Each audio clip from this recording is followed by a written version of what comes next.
Bonjour Maurice. On se retrouve pour une Bonjour. capsule. On se retrouve pour une capsule numéro 3. Je vais mettre la référence des deux autres capsules sous cette vidéo. On a parlé des causes du TDAH. On a parlé de l'alimentation. J'aimerais savoir s'il existe d'autres choses qui peuvent aider ces enfants-là à être encore mieux, à améliorer leur bien-être, puis à diminuer ce que cause le trouble des déficits d'attention avec hyperactivité.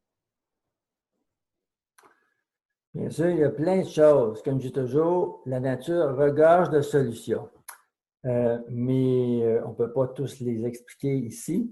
On peut simplement dire que les recherches, par exemple, ont démontré qu'une grande portion des enfants qui souffrent de TDAH sont déficients en certains minéraux comme le magnésium et le zinc.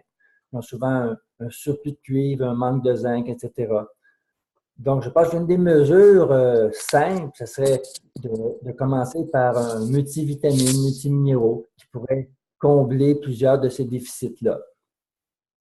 Après ça, un autre nutriment qui est souvent déficient, ce sont les fameux oméga-3, les acides gras essentiels, mais surtout les oméga-3 qu'on retrouve dans les huiles de poisson ou qui sont extraits directement aujourd'hui de microalgues. Ça aussi, c'est un manque flagrant chez la plupart des enfants qui souffrent de TDAH. Donc, encore là, les recherches sont pleines d'informations à ce sujet-là, mais si on veut commencer quelque chose, le plus simple, ce serait d'aller acheter un bon multivitamine, multiminéraux pour les enfants, puis commencer à leur faire prendre ça. Ça pourrait aider. Oui. Puis toi, tu fais ta conférence le 12 juin prochain.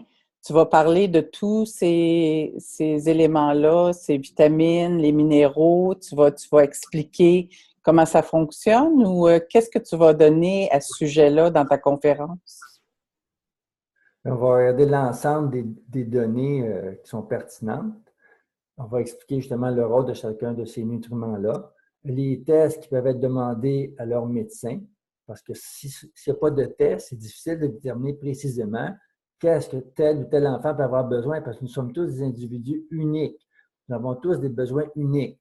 Donc, il y a des choses de base pour tout le monde, mais il y a certains éléments dont certains enfants peuvent avoir besoin davantage. Comme je parlais des allergies, s'il n'y a pas de test de fait pour les allergies, c'est un peu difficile de déterminer, à moins d'être clairvoyant, c'est très difficile de deviner. Oui. Mm-hmm. Même chose pour les métaux toxiques. Là aussi, il y a des tests qui peuvent être demandés aux médecins. Oui. Donc, à partir de ça, c'est plus facile d'établir un plan de travail pour l'enfant même. Personnalisé qui va répondre aux besoins individuels de l'enfant. Oui.